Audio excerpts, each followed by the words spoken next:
प्यारे बच्चों नमस्कार। मैथ के इस लेक्चर में आप सभी का स्वागत है।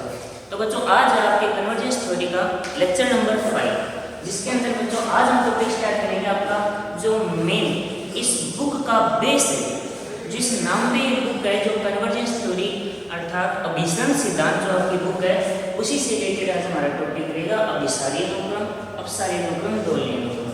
पहले हम इन तीनों टॉपिक्स के ऊपर आएंगे, उसके बाद बच्चों जो हमारी नेक्स्ट प्रोसेस रहेगी वो रहेगी इनसे रिलेटेड कुछ थ्योरम के ऊपर। तो सबसे पहले अभिसारी अनुक्रम क्या होता है? तो बच्चों आपने देखा होगा जब आप किसी अनुक्रम में n को इंफिनिटी की ओर ले जाते हो तो आपका xn कोई ना कोई वैल्यू की ओर जाता है। मान लीजिए आपका xn l की ओर जा रहा है, xn l की ओर जा रहा है, तो आप क्या लिखोगे? Limit n tend to infinity xn equal to l। अब ये l की कंडीशन के ऊपर बच्चों हमारा ये सारे जो तीनों टॉपिक है वो डिपेंड करते हैं आपके। यदि आपका n कोई परिमित वास्तविक संख्या है, यदि बच्चों आपका l कोई परिमित वास्तविक संख्या हो तो आपका जो अनुक्रम है वो क्या होगी? अभिसारी अनुक्रम होगी। ठीक है, l का अर्थ कोई परिमित वास्तविक संख्या, जैसे फॉर एग्जांपल मैं आपको दे रहा हूँ 1/2 की पावर n। मैं आपको एग्जांपल दे रहा हूँ 1/2 की पावर n, xn इक्वल है तो when n tend to infinity xn किसकी ओर जाएगा? 0 की ओर जाएगा। अब ये बच्चों यदि आपका 0 की ओर जा रहा है तो 0 आपकी कोई परिमित संख्या है या अपरिमित संख्या है? तो आपका जवाब होगा कि n, ये तो परिमित संख्या है। तो इसका मतलब ये हो गया कि जो ये अनुक्रम है वो क्या हो जाएगा? एक अभिसारी अनुक्रम हो जाएगा। या एक और एग्जांपल देता हूँ, xn equal to n plus 1/n।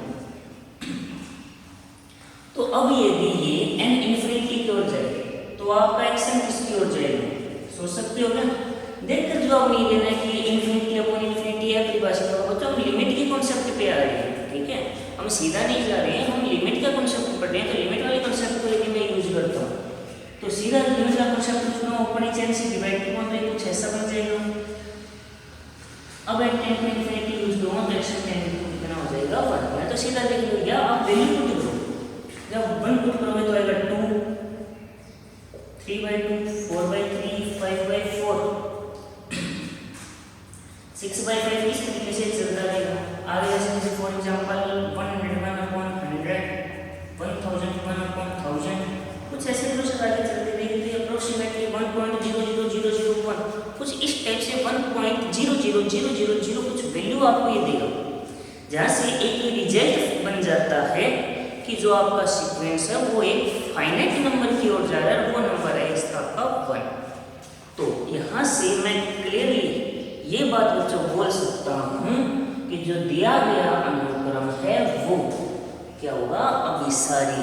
तो सिंपल सी डेफिनेशन है कि यदि n टेंड टू इंफिनिटी के अकॉर्डिंग आपका फंक्शन जो अनुक्रम है, सीक्वेंस है xn, वो l किसी राशि की ओर जाएगी, वो राशि परिमित है। पॉजिटिव नेगेटिव का कॉन्सेप्ट बच्चों मैं यहाँ पे नहीं बोल रहा हूँ, मैं सिर्फ परिमित राशि का जिक्र कर रहा हूँ।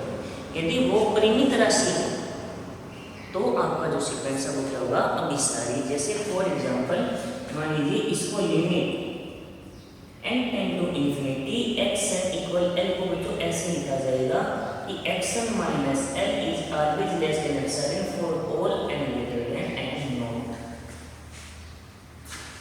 अब मैंने आपको जो प्रीवियस लेक्चर में ये बताया था कि ये जो प्रोसेस है वो लिमिट पॉइंट, लिमिट, बाउंडनेस, आपको मिलते जुलते कॉन्सेप्ट दिखेंगे लगभग सारे। और मैंने आपको ये भी कहा था कि आपको ये कंफ्यूज नहीं होना है कि ये अलग अलग है, बस इनको बच्चों थोड़ा सा लिखने के लिए जो इनकी लैंग्वेज अलग अलग हो रही है, बाकी बेसिकली इनका जो अर्थ है वो एक ही निकलता है। तो यहाँ पे आप देख सकते हो xn minus l less than यदि एप्सिलॉन हो जाए for all n greater than n not. याद रखना मुझे ये पे n और n नॉट दोनों नेचुरल नंबर है, क्योंकि यदि आपको याद हो जब मैंने ये आपका टॉपिक स्टार्ट किया था तो मैंने स्टार्टिंग से सीक्वेंस की जो डेफिनेशन बताई थी कि सीक्वेंस एक बच्चों फंक्शन होता है जो नेचुरल नंबर से आपका रियल नंबर के ऊपर परिभाषित होता है। तो सारी वही प्रोसेस ठीक है। तो आपको याद रखना है कि एक्स एन माइनस एल है वो ऑलवेज लेस देन एप्सिलॉन होगा for all n greater than n not. N और एन नॉट कोई आपके नेचुरल नंबर होंगे, ठीक है। तो जो भी सारी अनुक्रम की डेफिनेशन समझ आ रही होगी। अब बारी आती है अपसारी अनुक्रम की। तो यहाँ पे सिंपल सी इस डेफिनेशन में थोड़ा सा यदि मैं चेंज कर दूँ, इस डेफिनेशन में यदि मैं थोड़ा सा परिवर्तन कर दूँ तो यही डेफिनेशन आपकी अपसारी हो जाएगी। यदि मैंने वहाँ पे लिखा था एल प्रीवियस, यदि वहाँ पे एल इक्वल कुछ ऐसा हो जाए प्लस या माइनस इन्फिनिटी हो जाए एल की वैल्यू, तो उस कंडीशन में हम ये बोलेंगे जो सीक्वेंस है वो क्या है, अपसारी अर्थात डाइवर्जेंट सीक्वेंस है। डाइवर्जेंट जैसे फॉर एग्जांपल मैंने लिख दिया 2 की पावर n,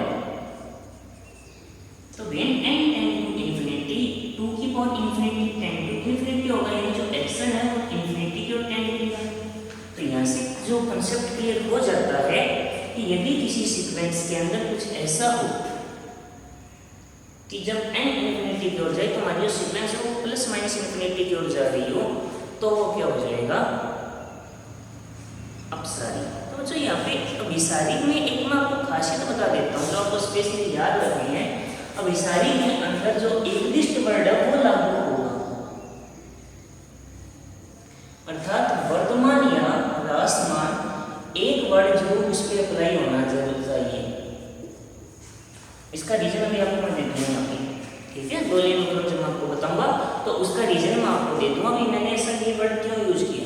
अभिसारी हो या अभिसारी के लिए एक बात पक्की होगी, या तो वो अनुक्रम वर्तमान होगा या वो अनुक्रम क्या होगा, ह्रासमान होगा। इन दोनों में एक बात कंफर्म जरूर होगी, अदरवाइज वो अभिसारी अनुक्रम हो ही नहीं पाएगा। यदि कोई अनुक्रम है वो मोनोटोनिसिटी को नहीं बता रहा है, आपको एक लिस्ट नहीं है, अर्थात वर्तमान या ह्रासमान में से कुछ भी नहीं है, यानी कभी कम हो रहा है कभी ज्यादा, तो फिर हम उसकी सही डेफिनेशन नहीं बता पाएंगे, उसका रीजन क्या है वो देखिए।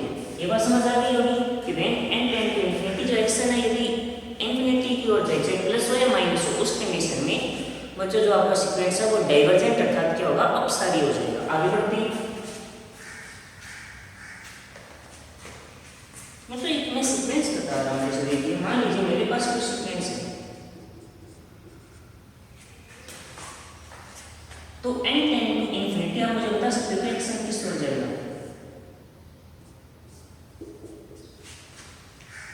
तो आपने दोलन वर्ड सुना है, आप साइंस के स्टूडेंट हो, आपने फिजिक्स बड़ी बात अच्छी तरीके से पढ़ी है, आपने वहाँ पे दोलन वर्ड सुना होगा। जैसे कोई पेंडुलम है कुछ इस हिसाब से दोलन करता है, यानी उसकी जो एक कंडीशन है वो वहाँ पे फिक्स नहीं है, यानी लिमिट जो है उसकी फिक्स नहीं है। अभी मैं ये क्लियरली नहीं कह सकता कि -1 पे जाएगा या +1 पे जाएगा, यानी इन दोनों के बीच घूम रहा है।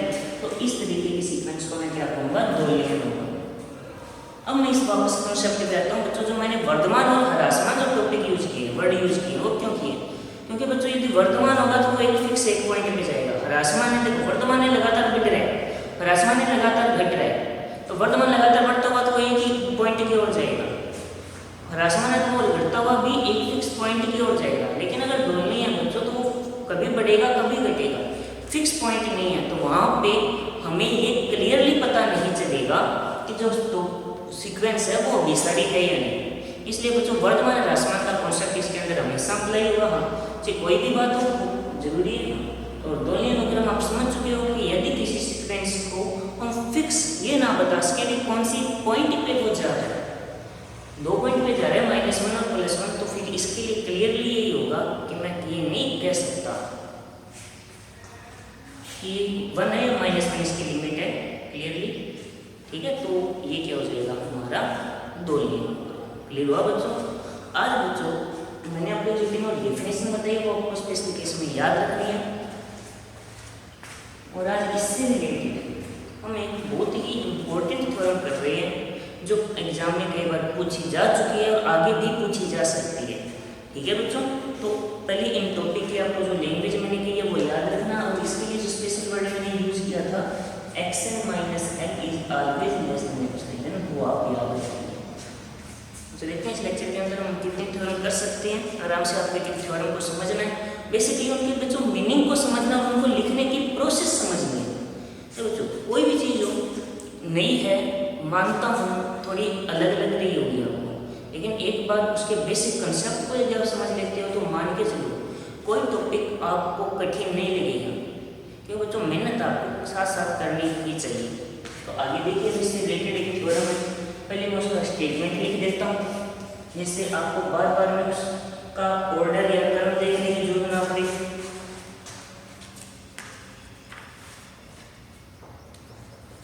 तो जो इसकी जो हेडलाइन है वो ये रहेगी सॉरी,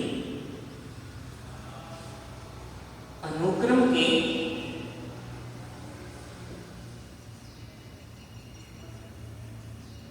अभिसरण की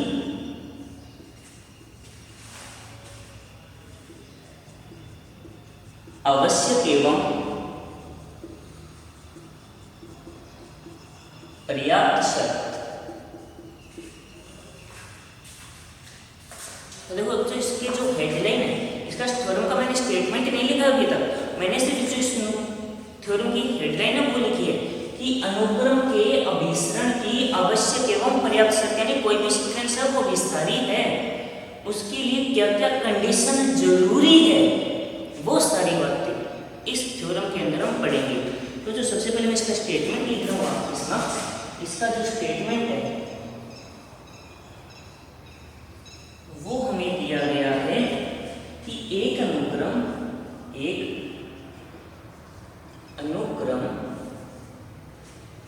xn के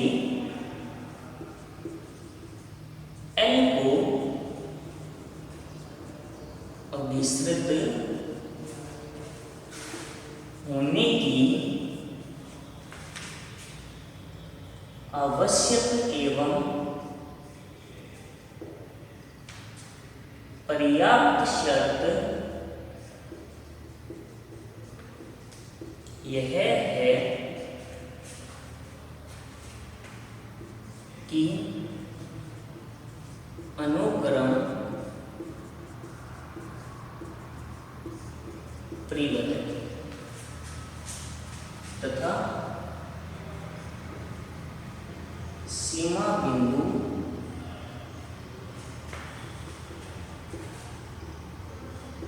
अद्वितीय है, प्रत्येक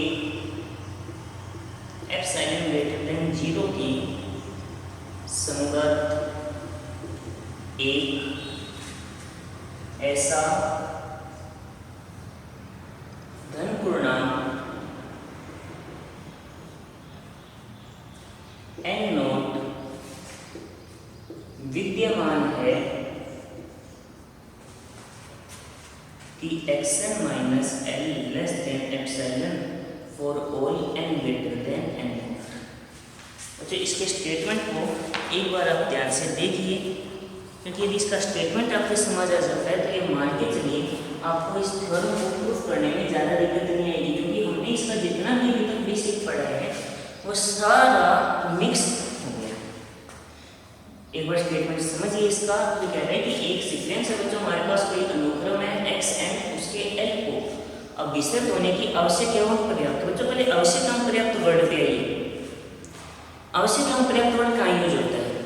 दोनों कंडीशन में, यानी अभिसारी है तो ये होगी कि अनुक्रम परिबद्ध और सीमा बिंदु अद्वितीय, यानी हमें ये केस प्रूव करना होगा कि यदि अनुक्रम परिबद्ध है और सीमा बिंदु अद्वितीय है तब तो वो अभिसारी होगा, और यदि अभिसारी है तो फिर ये बातें अपने आप लागू हो जाती है। ठीक है, बात समझ आई? यानी ये कह रहे हैं कि अभिसारी होने के लिए जो आवश्यक कंडीशन है वो ये होगा कि अनुक्रम परिबद्ध और सीमा बिंदु अद्वितीय। तो मैंने जो आपको स्टार्टिंग से मैं रिपीट बार बार एक बात बोल रहा हूँ कि जो परिबद्धता है, सीमा बिंदु है, सीमा, वो सारे टॉपिक हमारे कंबाइंड चलेंगे, तो आगे एक एक चीज़ को समझने में हमारी हेल्प करेंगे, इसलिए उनके बेसिक कॉन्सेप्ट पे हमने ज़्यादा से ज़्यादा टाइम लिया। फिर हमें ये प्रूफ करना होगा कि यदि अनुक्रम अभिसारी है तो वो परिबद्ध भी होगा, उसका सीमा बिंदु क्या होगा? अद्वितीय होगा। तो जो सीमा बिंदु परिबद्ध अनुक्रम का जो सीमा बिंदु अद्वितीय होता है, ये बात हम डिस्कस पहले कर चुके हैं, प्रीवियस लेक्चर में मैंने आपको एक थ्योरम भी करवाई है। ठीक है, आप उसको एक बार वापस डिस्कस कर लेंगे, लेकिन एक बार फिलहाल स्टार्टिंग करते हैं इसकी। तो देखिए, प्रतिबंध आवश्यक है अर्थात कंडीशन इज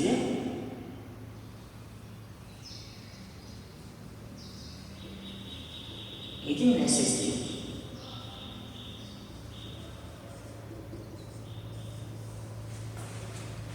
तो जो नेसेसरी कंडीशन है अर्थात प्रतिबंध आवश्यक है वो क्या है? तो सबसे पहले मैं ये मान लेता हूँ, माना xn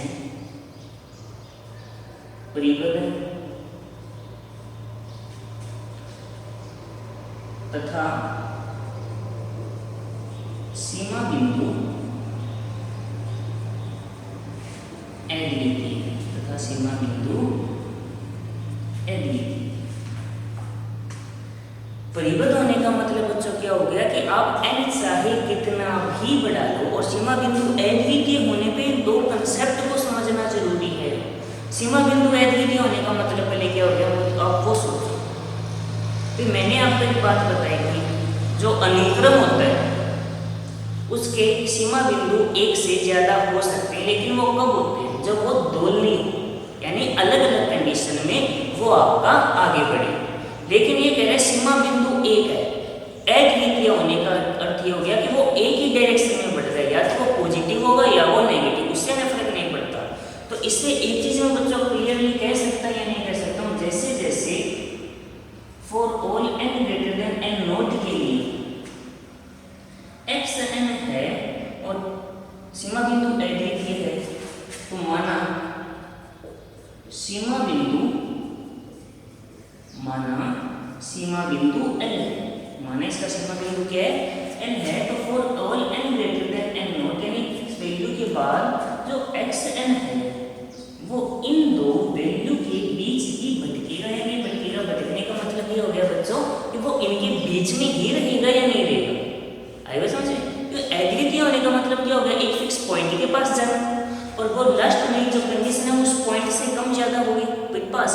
मैंने n प्लस क्यों लिया कि हमें ये तो नहीं पता ना कि अनुक्रम वर्धमान है या ह्रासमान। यदि बढ़ता हुआ है तो l प्लस एप्सिलॉन के पास है, घटता हुआ है तो l माइनस, सॉरी बढ़ता हुआ है तो l माइनस एप्सिलॉन है, घटता हुआ है तो l प्लस एप्सिलॉन है। ठीक है, फिर दोनों केस मैंने ले लिए। इसको मैं क्या लिख सकता हूँ, इसको मैं ऐसे लिख दूँ तो कोई फर्क नहीं पड़ेगा। अब यदि मैं इससे क्या करूं, l माइनस कर दूं फर्स्ट कंडीशन से, तो minus epsilon xn sorry minus l less than epsilon, और इसका बेसिकली मीनिंग क्या होगा, xn minus l less than epsilon for all n greater than n not. इतनी बात समझ आई है नहीं? रिपीट करना मुझे, तो बेसिकली इस वर्डिंग को समझिए। ये कह रहा है कि परिबद्ध है, परिबद्ध होने का मतलब एक फिक्स संख्या हो उससे पार नहीं जाएगा। अद्वितीय हो गया तो ये जिसके पास भी जा रहा है वो संख्या केवल एक है, तो अलग अलग संख्या के पास नहीं है। तो मान लो ये लगातार बढ़ता हुआ l के पास जा रहा है, यानी लगातार l के पास जा रहा है, तो l के पास जाने का मीनिंग क्या होगा, जो n greater than n not के लिए xn है वो l माइनस एप्सिलॉन से l प्लस एप्सिलॉन के बीच में रहेगा। क्यों रहेगा, तो मैंने आपको लास्ट डायग्राम बना के बताया था, बढ़ता हुआ भी आ सकता है या घटता हुआ भी, दोनों कंडीशन है।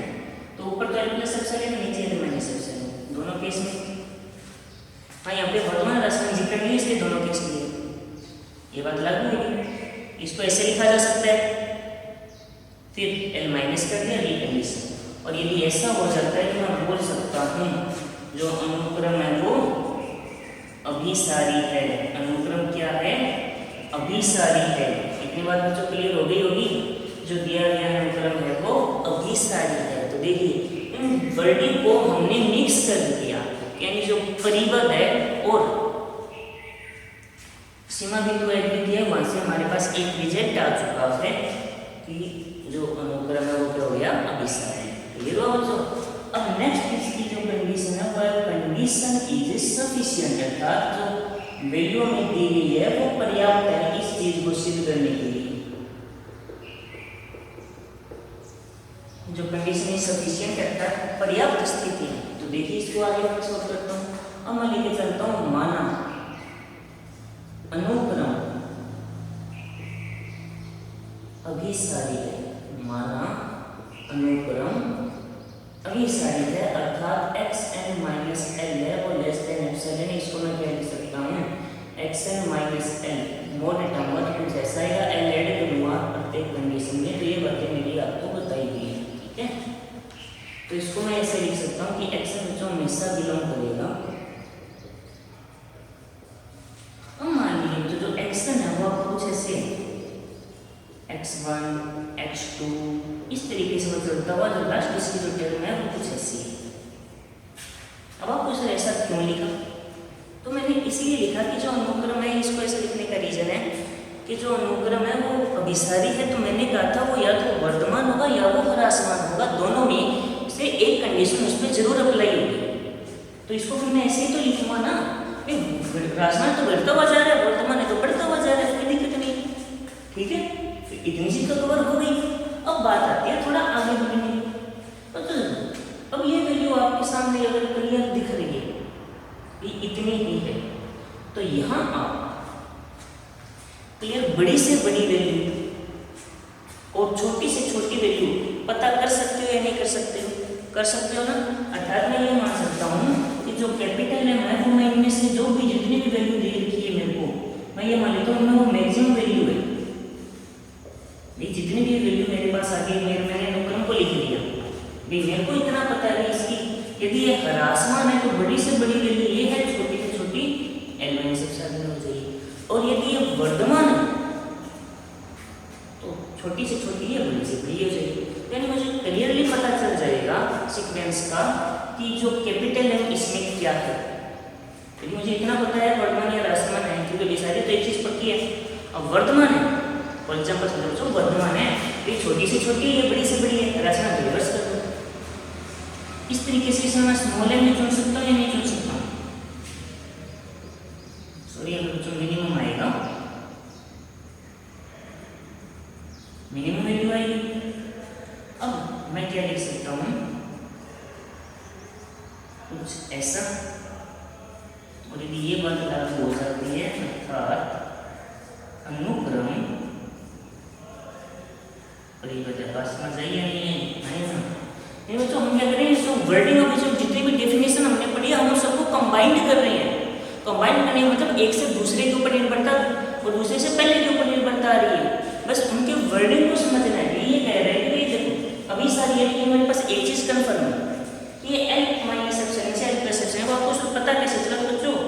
अभी सारी की जो मैंने डेफिनेशन बताई आज के लेक्चर में, मैंने कहा था L एक परिमित संख्या है। L क्या बच्चों? एक परिमित संख्या, परिमित यानी कोई फिक्स रियल नंबर, तो L प्लस एप्सिलॉन में से फिक्स रियल नंबर होंगे। तो इसका मतलब ये हो गया ना कि इस अनुक्रम का कोई भी पद है वो फिक्स ही है, इनफाइनाइट तो कोई हो ही नहीं सकता। तो अब बात ये आ गई कि यदि परिपद के लिए मुझे ये पता करना है बड़ी से बड़ी वैल्यू के इस अनुक्रम के अंदर छोटी से छोटी वैल्यू के। अब ये देखो मैंने कहा था अभिसारी, तो उसके अंदर दो में से एक कंडीशन पक्की लागू होगी, अभिसारी या अपसारी, सॉरी वर्तमान या ह्रासमान की। अब मान लीजिए वर्तमान है तो ये छोटी से छोटी वैल्यू, ये बड़ी से बड़ी वैल्यू है, और मैं कहता हूँ यदि ये ह्रासमान है तो ये छोटी से बड़ी छोटी बड़ी वैल्यू ये हो जाएगी x1 और छोटी वैल्यू L सबसे है। यानी हमें क्लियरली पता चल जाएगा कि बड़ी वैल्यू कौन सी है और छोटी वैल्यू कौन सी है। तो इस क्रम में मुझे तो ये तो पता चल ही गया कि जो मेरा एक्शन है वो किन दो वैल्यू के बीच रहेगा, और ये यदि मुझे पता चल जाए तो वो बाउंडनेस ही तो है भी। ये पता चल जाए उधर नहीं जा सकते, इधर इन दो के बीच बंद गया तो फिर वो क्या हो जाएगा? बाउंडनेस सीक्वेंस हो जाएगा, अर्थात ये अब परिबद्ध अनुक्रम हो जाएगा। तो मैंने फिर ये दूसरे सीमा बिंदु एडिविटी है। तो बच्चों जो प्रीवियस लेक्चर है उसके अंदर मैंने आपको एक थ्योरम स्पेशली प्रोवाइड किया, मैंने कहा था वो थ्योरम स्पेशली केस में भी पूछी जा सकती है। इसी लीजिए कि परिबद्ध अनुक्रम का सीमा बिंदु एडिविटी होता है। तो मैंने पहले परिबद्ध इसलिए तो सिद्ध किया कि वो थ्योरम में इसके अप्लाई किया, हालांकि मेरी प्रीवियस लेक्चर में बच्चों को डिस्कस की हुई है, इसलिए मैं इसको एक बार रिपीट कर देता हूँ दोबारा, ठीक है? थोड़ा जल्दी कर दूंगा तो इतनी बात समझ आ गई, तो इसको इरेज कर रहा हूँ स्टार्टिंग कंडीशन को। अब मुझे ये प्रूफ करना है कि इसका सीमा बिंदु एडिविटी है। तो मैं क्या मान के चलूँ, मान लिया मैंने इसके दो सीमा बिंदु L एंड L डैश, तो कंडीशन होगी xn minus L less than epsilon bye 2 और xn minus L dash less than epsilon bye 2। फिर मैं क्या लिख रहा हूँ L डैश माइनस L। मैंने इसमें क्या किया, xn को ऐड कर दिया और xn को ही माइनस कर दिया। तो मैं फिर इसको क्या लिख सकता हूँ, xn minus L minus common X N minus L dash. अलग अलग इनको मैं मोड के अंदर लिखूंगा तो मैं क्या लिख सकता हूँ, एक्सएन माइनस एल प्लस यहाँ पर जो लेस इक्वल आ जाएगा एक्सएन माइनस एल डैश। अब आपको इसका नेगेटिव साइन था तो आप सारे जानते हो मोड के अंदर नेगेटिव साइन की कोई वो वैल्यू ही नहीं है तो वो पॉजिटिव रिजल्ट देगा। इस कंडीशन का मैं यूज करूँ तो epsilon bye 2 plus epsilon bye 2 ये ओनली लेस है इसलिए इक्वल की कंडीशन यहाँ से हट जाएगी। तो ये क्या हो जाएगा, एप्सिलॉन हो जाएगा यानी L dash minus L less than epsilon. तो ये तरह के यहाँ से रिजल्ट होगा ये अप्रोक्सीमेट इक्वल एल। इससे स्पष्ट हो जाता है कि सीमा बिंदु इसका एडमिट है। तो जो आज का जो हमने ये थ्योरम पढ़ी है और जो डेफिनेशन पढ़ी जो आगे आपको बहुत ज़्यादा काम आएगी। अब आगे की सारी प्रोसेस इन्हीं पे निर्भर है। यहाँ पे हमने एक चीज़ सीख ली है कि इनका आपस में कनेक्शन बैठा है। यदि इतनी बात समझ आ जाती है इनका बेसिकली मीनिंग वर्डिंग का इस तो आप मान के चलो ये बुक आपके लिए बहुत ही ईजी हो जाएगी। मैंने स्टार्टिंग से किया एक एक वर्डिंग को समझिए। आपको लगा होगा कि सब छोटे से छोटे डेफिनेशन को आप हमने एक साथ डीपली क्यों ले रहे हैं। उसका रीजन ये है कि थ्योरम में जो बेसिकली अर्थ निकलता है लिखने का तरीका बहुत सारा समझ आ जाएगा। मैंने आपको ये कहता है यहाँ पे सोचने का काम ज़्यादा होगा लिखने का काम कम होगा। तो बच्चों आज मैं आपको ज़्यादा जोर नहीं डालूंगा काम का, सिर्फ इतना ही करवाऊंगा। आगे नेक्स्ट लेक्चर के अंदर हम क्वेश्चन थ्योरम को आगे हमारी प्रोसेस जारी रहेगी, वर्क थोड़ा ज़्यादा होगा। ठीक है, तो आज के लेक्चर में बच्चों इतना ही। ठीक है, बाकी आप इस थ्योरम को तैयार कीजिए, वीडियो को रिपीट करके देखिए यदि कोई दिक्कत आती है। अगर फिर भी दिक्कत है तो इसको दोबारा डिस्कस करें। तब तक के लिए टेक केयर, धन्यवाद।